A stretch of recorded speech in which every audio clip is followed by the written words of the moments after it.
Christiane Ouellette, responsable des communications de la Ligue de hockey d'excellence du Québec, volet masculin. Bienvenue à nos entrevues du 10e anniversaire de la Ligue de hockey d'excellence du Québec. Vous le savez, on consacre des moments importants pour vous démontrer qu'est-ce que la Ligue de hockey d'excellence du Québec a pu provoquer à son arrivée, provoquer de façon positive pour pouvoir donner le développement auprès des joueurs qui veulent et qui souhaitent pouvoir rejoindre les élites telles que le M18-3A ou la Ligue de hockey junior majeur du Québec, entre autres. Pour vous parler de la progression que la LHEQ a connue au fil des 10 dernières années, j'ai invité deux personnes qui sont liées de près. Ça prend des acteurs importants qui vont nous démontrer qu'est-ce que la Ligue a pu apporter et qu'est-ce qu'on y fait maintenant. Jonathan Marcotte-Levasseur, je suis coordonnateur au programme d'excellence masculin Hockey Québec depuis 2018. Je m'occupe de plusieurs dossiers, dont notamment la LHEQ et tous les événements qui entourent nos équipes Québec de M12 à M16. Bonjour, moi c'est Jean-François Mouton. Je suis associé à la formation des entraîneurs depuis plusieurs années et c'est avec beaucoup de plaisir que je travaille en collaboration avec Hockey Québec sur plusieurs mandats, dont particulièrement celui de la LHEQ, où j'ai le plaisir d'accompagner des entraîneurs qui évoluent derrière le banc dans notre ligue. Jonathan, qui est là depuis 2018, donc, qu'est-ce qui se fait présentement dans la Ligue de hockey d'excellence du Québec auprès de nos entraîneurs? Bien, d'abord, comme toutes les catégories et niveaux au hockey mineur, il y a certains standards. Donc, on demande aux entraîneurs de suivre certaines formations, certaines certifications. Au niveau de la LHEQ, ce sont les certifications les plus élevées qui se font dans le hockey mineur au Québec, là, principalement les certifications haute performance 1, qu'on va retrouver là, dans les catégories 3A et 3A Élite, là, à partir du M13 3A Élite. Dans un premier temps, nous, comme fédération, bien, on s'assure de pouvoir fournir ces formations, ces certifications-là. Donc, ça se fait en présentiel, ça se fait en ligne. Par la suite, les entraîneurs ont des devoirs à faire, des devoirs par écrit, des documents. Il y a de la supervision qui se fait aussi avec des gens très expérimentés dans le domaine, qui est bonne par la suite pour plusieurs années quand l'entraîneur suit de la formation continue, là, accumule certains points de formation continue, offrir des occasions d'échange entre les entraîneurs, mettre en place certains programmes là, d'accompagnement des coachs au sein de la LHEQ. Donc, une fois qu'ils sont formés, que la saison est débutée, donc durant la saison, que ces gens-là ne soient pas laissés à eux-mêmes, mais qu'il y ait des mentors autour d'eux qui peuvent les aider, les conseiller, les accompagner. Il y a différents programmes qui ont été mis en place, programmes d'accompagnement des entraîneurs. On a aussi là, certaines formations, des symposiums. Donc, on réunit différents entraîneurs là, qui ont différentes tâches. Une fois par année, encore une fois, la formation continue, des échanges. Il y a de la formation qui se fait en ligne aussi au courant de la saison. Il y a des directeurs techniques de franchise qui ont été mis en place cette année, encore une fois pour accompagner, encadrer les entraîneurs à l'intérieur de la franchise, là, sur le terrain. Ces gens-là ont des réunions mensuelles avec les gens d'Hockey Québec, des gens d'Hockey Canada pour assurer un suivi, là, un encadrement tout au long de la saison. Donc, en résumé, on est là. Monsieur Mouton, vous y êtes, vous, depuis le début de l'arrivée de la LHEQ, cette ligue provinciale. Alors, ça l'a bien changé au niveau de la formation? Évidemment, comme Jonathan vient de le dire, une ligue d'excellence, il y a un vieux sage qui s'appelle Clément Jaudoin qui disait toujours il n'y a pas d'excellence sans exigence. Et dès l'an 1, on était convaincus des bienfaits de la Ligue et dès l'an 1, on avait établi à ce moment-là des exigences qui ressemblent à ceux d'aujourd'hui en termes de formation, d'exigences de niveau de haute performance 1, mais où ça s'est développé. Puis dès l'an 1, avec les gens de l'époque à Hockey Québec, on s'était donné un plan de match pour accompagner au maximum les entraîneurs aux quatre coins de la province, soit par des personnes ressources dans leur milieu et en plus des accompagnateurs. C'était important de ne pas laisser les gens eux-mêmes, mais ça ne pouvait pas se faire d'un seul coup. Et tranquillement, pas vite, on est parti des expériences qu'on avait de les années antérieures sur la supervision du niveau HP1 et de supervision sur le terrain, de match et d'entraînement. Et de fil en aiguille, c'est devenu le mot accompagnement plus que supervision. La supervision avait l'air plus d'une consonance, on s'en vient surveiller, on s'en vient regarder, on s'en vient évaluer. Mais maintenant, l'accompagnement, c'est toujours de l'évaluation, mais de l'évaluation formative. Donc, l'image, depuis 10 ans, elle a changé pour le mieux, puis c'était ça notre but. Je me souviens des premiers pas avec Jonathan, quand tu es arrivé, on a travaillé sur des fiches, on a travaillé sur une philosophie. Donc, c'est important de grandir là-dedans Et aujourd'hui, après 10 ans, on peut dire que là, on a atteint une vitesse de croisière qui nous permet vraiment d'être dans le milieu avec les entraîneurs. Et évidemment, Hockey Québec, les outils, les formations et les accompagnateurs comme moi, on a une bonne volonté. La balle est aussi dans le camp des entraîneurs et c'est le défi pour eux aussi de manifester leur engagement. C'est pas évident d'encadrer un groupe de jeunes joueurs, peu importe leur âge. Ils ont beaucoup de choses à faire, mais je pense que la formation continue. Ça fera toujours partie depuis l'an 1 jusqu'à aujourd'hui à une priorité majeure. La formation continue, c'est ce qui fait qu'on continue finalement. Je me souviens aussi qu'une volonté de cette ligue-là, c'était de s'assurer que peu importe où on se retrouve au niveau de la province de Québec, que tous les joueurs qui sont intégrés dans la LHEQ reçoivent les enseignements.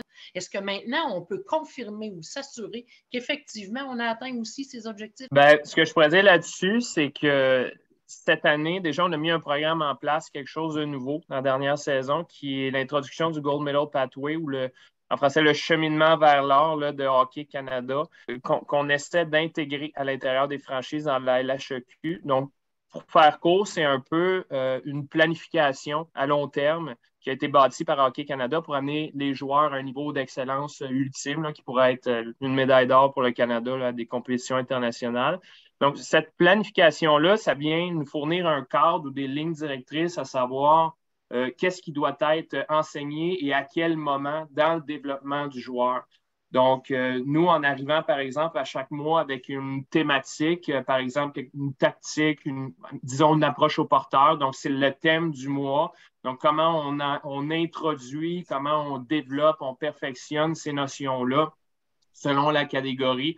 Donc, avec l'aide de gens, entre autres, d'Hockey Canada, bien, on vient outiller nos franchises avec des présentations, des exercices qu'on peut faire, qu'on vient adapter à différents niveaux. Donc, c'est une des manières pour nous de s'assurer d'une certaine base uniforme au niveau des joueurs, le premier niveau au Québec, puis de s'assurer aussi que les choses soient faites au bon moment, puis qu'on ne s'éparpille pas du M13 au M17, là, par exemple. Évidemment, le Québec, c'est une grande province avec les difficultés que ça comporte. Bien, que ça comportait à l'époque, mais maintenant, avec tous les moyens de communication, on peut rejoindre n'importe qui, n'importe quand, presque à 3 mètres de la glace, il est prêt à embarquer, puis on peut parler le même discours de Gatineau à Gaspésie ou de Jonquière jusqu'à Magog, peu importe. On peut, à ce moment-là, avoir des échanges comme Jonathan fait avec les entraîneurs, et on a des outils de base qui sont, je m'en allais dire universels, mais on va plutôt dire provincial. On a des outils de base qui font référence à la job puis au travail du coach sur le terrain, peu importe où il est dans la province. Donc, à partir du moment où je reprends ma notion d'engagement de l'entraîneur, à partir du moment où l'entraîneur est engagé et a à cœur le développement de ses joueurs, bien, tous les outils vont toujours être orientés, peu importe il est où au Québec, sur les 5 grands rôles. Planifier, évaluer, gérer les séances d'entraînement, gérer les matchs, puis bien sûr, contribuer au développement global de l'individu. À partir de ça, les outils sont orientés pour développer des habiletés, et des habiletés en coaching, il y en a plusieurs. Le HPE fait un bout là-dessus, les formations continues font un bout là-dessus, les échanges entre les entraîneurs font un bout là-dessus. Un des défis, c'est de continuer à solidifier cette communauté-là d'entraîneurs qui interviennent dans le LHEQ. Parce que le LHEQ il est reconnu comme le réseau de développement et à ce titre-là, partout dans les 4 coins de la province, il y a des attentes, il y a des tâches, il y a des objectifs et ça, c'est peu importe où tu es comme joueur. Normalement, quand la mécanique est en place et elle suit son cours, ben chacun aux 4 coins de la province a droit à recevoir le maximum. Et tantôt, Jonathan, tu parlais, entre autres, d'autres acteurs qui viennent jouer un rôle hyper important, c'est les directeurs de franchise. Avant, on travaillait avec des gens qui étaient nommés directeurs des structures intégrées. Donc, ces gens-là avaient la responsabilité souvent de plusieurs équipes, de plus d'une franchise sur son territoire. Quand on est arrivé avec les directeurs techniques de franchise, on a voulu mettre des gens qui étaient plus près du terrain, donc plus disponibles pour être plus souvent dans les arénas avec les coachs, dans les entraînements, dans les matchs. Donc, en diminuant le nombre d'équipes sur leurs responsabilités, bien, ça permettait qu'il y ait plus de contacts, plus d'échanges qui soient faits. Et on voulait s'assurer aussi que ces personnes-là, nommées directeurs techniques de franchise, soient des gens de hockey, là. Autrement dit, on a voulu leur retirer tout l'aspect administratif de la franchise pour donner ça à d'autres gens pour que cette personne-là puisse vraiment se concentrer sur, entre guillemets, le hockey, puis que cette personne-là devienne la première personne ressource pour l'entraîneur de l'équipe dans la franchise pour avoir de l'information, de la formation, etc. Donc, c'est des gens qui ont beaucoup d'expérience, que ce soit comme entraîneur, comme gestionnaire, comme joueur de hockey, etc., qui ont déjà coaché aussi.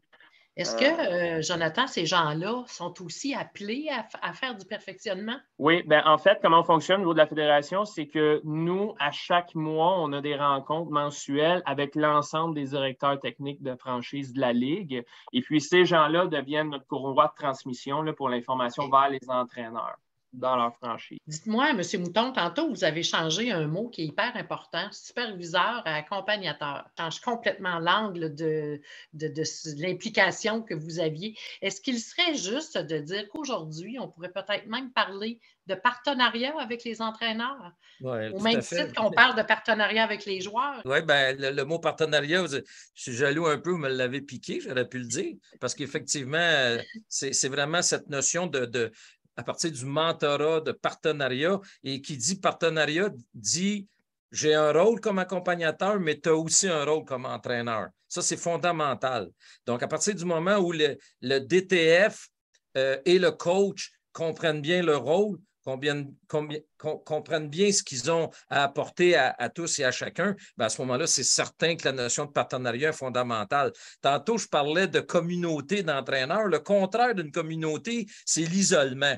Et ce qu'il faut faire et continuer de faire, c'est vraiment de ne pas isoler nos entraîneurs, peu importe où ils sont. Et c'est là que le programme que Jonathan aborde vient renforcer que peu importe où ce que tu es. Et c'est drôle, tantôt on parlait de l'an 1 de nos 10 ans.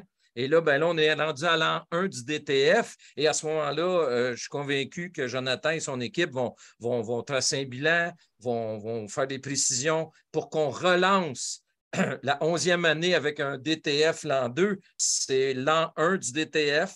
L'an 1 d'un nouveau type d'accompagnement. Et dans cet esprit-là, je pense que tout à fait, quand la notion de partenariat est présente, bien, tout le monde en sort gagnant. Alors, il est juste de dire que finalement, la Ligue de hockey d'excellence du Québec a su répondre aux premiers objectifs qu'elle s'était fixés, que les joueurs de premier niveau reçoivent le même enseignement, peu importe l'adresse de résidence. Le même enseignement, je rajouterais la même qualité d'enseignement parce qu'à Hockey Québec, on a toujours 4 grands guides qui nous donnent des directions. C'est le climat offert aux joueurs, c'est l'apprentissage offert aux joueurs, c'est évidemment l'environnement sécuritaire et sain et une organisation efficace pour que ça roule bien. Donc, ces 4 paramètres-là sont des outils qui sont toujours en marche pour que l'encadrement des joueurs soit maximal. Parce que qui dit développement dit encadrement maximal, qui dit encadrement maximal dit planification. Donc, c'est des engrenages qui s'enchaînent et tous les outils font partie de cet engrenage-là.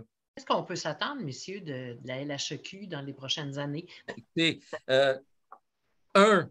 si le mot excellence fait partie du titre, il faut maintenir ce niveau, ce standard d'excellence-là, tant au niveau de nos attitudes, tant au niveau de nos comportements, tant au niveau de nos formations. Chaque année, chaque saison, c'est un nouveau départ. Donc, maintenez définitivement notre niveau et nos standards d'excellence. Je vais prendre votre expression, c'est de renforcer régulièrement, continuellement notre partenariat avec les entraîneurs qui sont sur la première ligne d'intervention avec les joueurs. Et je pense que ces 2 objectifs-là, pour moi, sont fondamentaux. Maintenir notre niveau d'excellence et ne pas en être gêné, au contraire, en être fier. Puis, bien sûr, toujours outiller nos intervenants de première ligne qui n'ont pas un travail facile, mais qui ont un travail formidable.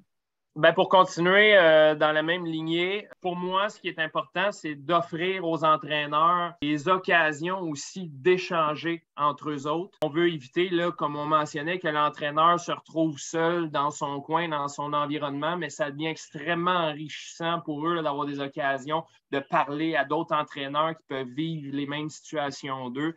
D'apprendre, oui, de ses erreurs et de ses bons coups, mais aussi de ceux de ses collègues qui ont peut-être vécu des situations similaires ailleurs.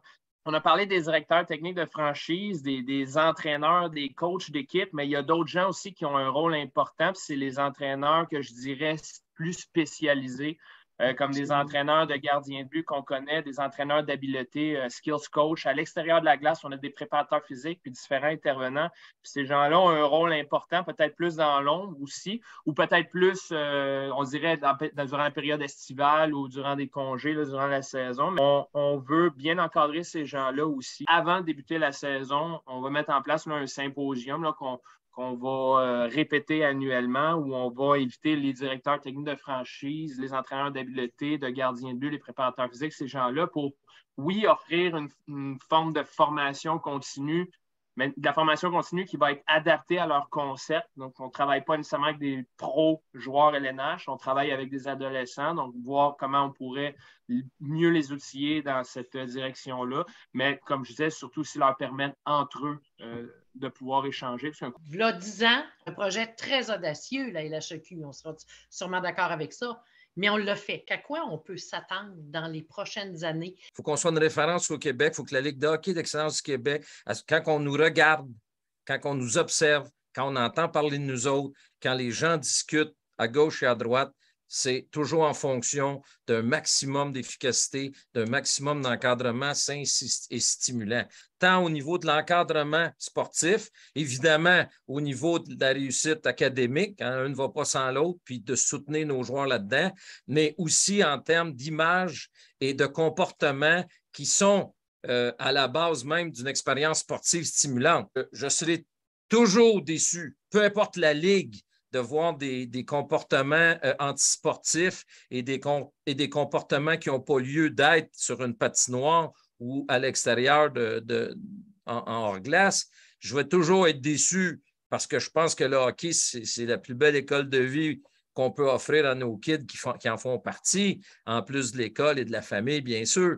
Mais je serais très déçu de voir des gens de notre ligue d'excellence ne pas être des porte-étendards de nos valeurs. Ça en va d'être une référence qui est un élément à considérer pour tous ceux qui font du hockey, même s'ils ne font pas partie de notre ligue. Il y a plusieurs excellents entraîneurs de hockey au Québec dans le hockey mineur. Puis comme M. Mouton disait, on veut s'assurer que quand c'est un entraîneur qui provient de la LHEQ, c'est un entraîneur qui fait partie de ceux-là. C'est une étiquette qui vient avec. Puis, on parle beaucoup aussi de développement, de cheminement du joueur, mais c'est la même chose aussi pour les entraîneurs. On a le type d'entraîneur qui passe plusieurs saisons au sein de la LHEQ, qui amène son expertise, c'est excellent. Puis on a aussi des entraîneurs qui aspirent à aller vers des plus hauts niveaux. Puis on veut être aussi une ligue qui va permettre à ces entraîneurs-là de se former puis de gagner de l'expérience dans un calibre de jeu un standard élevé pour pouvoir permettre à cet entraîneur-là de cheminer également dans sa carrière. Soyez fiers d'appartenir à cette ligue-là. Puis quand tu es fier, ben, l'énergie que tu y mets, tu y crois, les valeurs que tu y mets, tu y crois, puis ça touche les jeunes. On le sent, ça. Ce que vous avez appris au niveau de notre ligue, ça va vous servir dans plusieurs aspects de la vie. Et à ceux qui ont le goût de se joindre à nous, soyons honnêtes et francs. Il y a de l'ouvrage, il y a des exigences, mais ça vaut le coup. Être des fiers représentants. Nous aussi, on est vraiment fiers des joueurs, des entraîneurs qui sont au sein de cette ligue-là. C'est des gens dévoués, passionnés. Les accompagnateurs mettent beaucoup de temps, les joueurs mettent beaucoup d'efforts. Donc, c'est une très belle fierté pour nous. Puis de surtout là, continuer à s'amuser là-dedans là, parce qu'on est chanceux là, de pouvoir faire ça dans le hockey. Là. On est là fondamentalement pour les kids, pour notre jeunesse au Québec, le hockey féminin, le hockey masculin, mais définitivement qu'on est prêt à faire des coups de base s'il y a lieu, mais non, je pense qu'on peut tomber. L'important, c'est de se relever puis de continuer. chaque mois, on se rencontre, on se parle, on parle à des gens qui sont sur le terrain, qui sont nos yeux sur le terrain, savoir qu'est-ce qui fonctionne bien, qu'est-ce qui fonctionne moins bien, apprendre les conseils des gens. Puis ensuite, bien, on met en place certaines choses. Puis ça, c'est toujours fait, comme disait M. Mouton, là, en ayant en tête le joueur à la base. Donc, il n'y a pas une saison qui est identique à la saison précédente, mais là, déjà, on va entamer la 11e saison. Puis, je n'ai pas peur de dire que de la saison 1 à 11, on peut dire en général qu'il y a eu beaucoup de progrès. Il va encore en avoir à la 12e saison. Puis, on travaille dans ce sens-là. Merci beaucoup, messieurs, d'avoir été disponibles à nous parler de ce qu'est la LHEQ et de la fierté, de nous partager la fierté que vous portez avec vous d'en faire partie. Merci de l'invitation. Merci beaucoup. Au revoir.